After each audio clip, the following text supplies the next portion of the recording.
Percussionniste et compositeur cubain installé en France depuis plus de 20 ans, Abraham Mansfarol est une figure majeure du jazz afro-cubain contemporain. Il est notre invité. Bonsoir Mansfarol. Bonsoir. Merci d'être avec nous. Votre nouvel album Africacy explore les liens entre l'Afrique et Cuba. On va justement en écouter un petit extrait et on en parle juste après.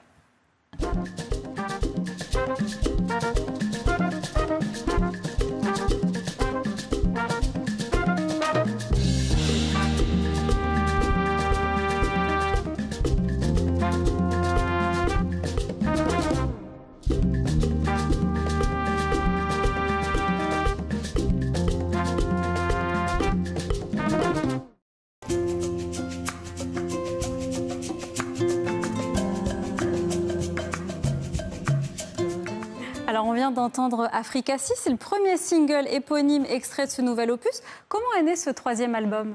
C'est né depuis des années, ma collaboration avec des artistes africains comme Mori Kanté, Patrick Bébé, et bien sûr d'autres, Angélique Kidjo. Et ça m'a permis de faire un grand hommage à l'Afrique et les liens avec la musique afro-cubaine. Qu'est-ce qui vous a donné envie de revenir à cette histoire justement musicale transatlantique? C'est les racines, c'est mes racines. C'est la base. C'est la base des plein de choses, d'instruments, mélodies, rythmes. Est-ce que vous avez l'impression qu'il y a un déclin entre les collaborations entre la musique cubaine et l'Afrique? Non, je crois qu'il y a toujours des liens. Parfois lointaines, mais il y a toujours des liens. Il y a des grands artistes cubains qui sont allés en Afrique, l'orchestre Aragon. Il y a aussi Omar Sosa qui a fait pas mal de projets avec les artistes africains et d'autres pianistes cubains. Donc Ila Kere, un groupe mythique des années 70 de la timba à Cuba, il est l'afro-cubain jazz et il s'inspirait de pas mal de rythmes africains. Vous parlez justement d'un trait d'union entre les Caraïbes et l'Afrique. Comment est-ce que ce lien il se traduit concrètement dans votre musique? Ça s'est traduit au niveau des j'ai invité pas mal des compositeurs, des artistes comme Patrick Bébé, Balaké Sissoko, Alakora et Abdoulaye Kouyaté. Ça a permis de faire un lien entre chaque musicien qui apporte quelque chose et moi, en tant que compositeur, de faire les liens entre les deux univers. Et Africacy, c'est un véritable voyage sonore entre tradition africaine, héritage afro-cubain et jazz moderne. Et pour ça, vous êtes entouré, vous l'avez dit, de musiciens qui sont venus des quatre coins du monde. Racontez-nous comment est-ce que vous les avez choisis? Et c'est mes rencontres musicales. En fait, ici en France, il y a tellement de grands musiciens que ça nous permet à chaque fois de découvrir et partager la scène ou partager des moments de musique. Et c'est là que Balaké Sissoko, on n'a jamais travaillé ensemble, mais je le connaissais déjà en tant qu'artiste. Dans votre musique, il y a beaucoup de mélanges. Comment est-ce que vous avez construit l'équilibre avec toutes ces influences sans perdre, vous, votre propre identité? Ça, je fais très attention à ça, c'est-à-dire que je garde toujours mes racines cubaines et surtout, je viens de Guantanamo. Il y a pas mal de rythmes de Guantanamo que j'utilise dans ma musique. Alors, vous êtes entouré de musiciens prestigieux, vous l'avez dit, comme Balaké Sissoko ou encore Ibrahim Malouf dans votre carrière. Qu'est-ce que ces collaborations, elles vous apportent?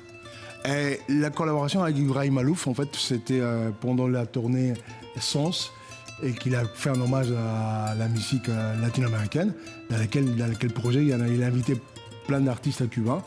Moi, il s'était inclus là-dedans, donc ça a permis de partager, on va dire que rentrer dans l'univers d'Ibrahim Malouf avec tous les Liban, Cuba, l'Europe et le jazz.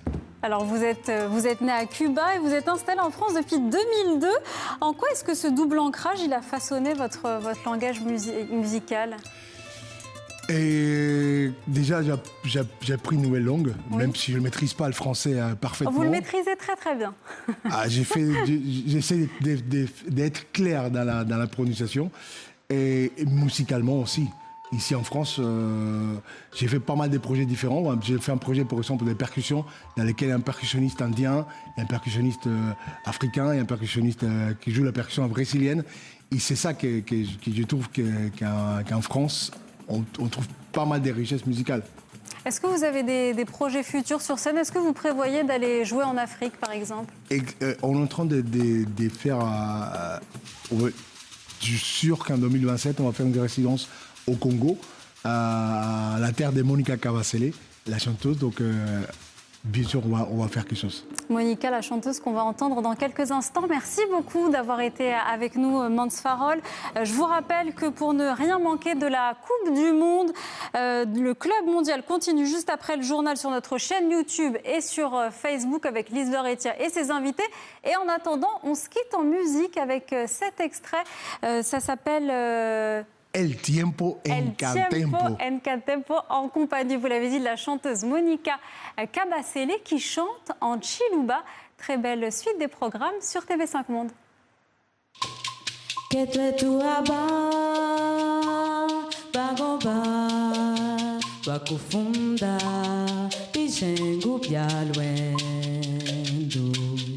Entre nous, y a aucun faux esprits, nous sommes frères et sœurs.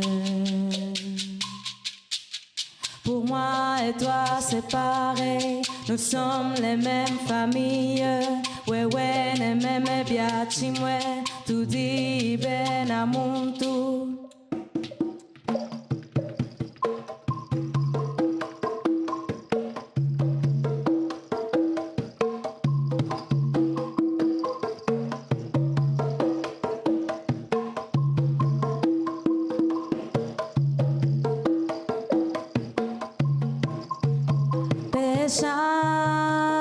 Wakashidi Chisanka Chaku Chisanga Nebenzubu.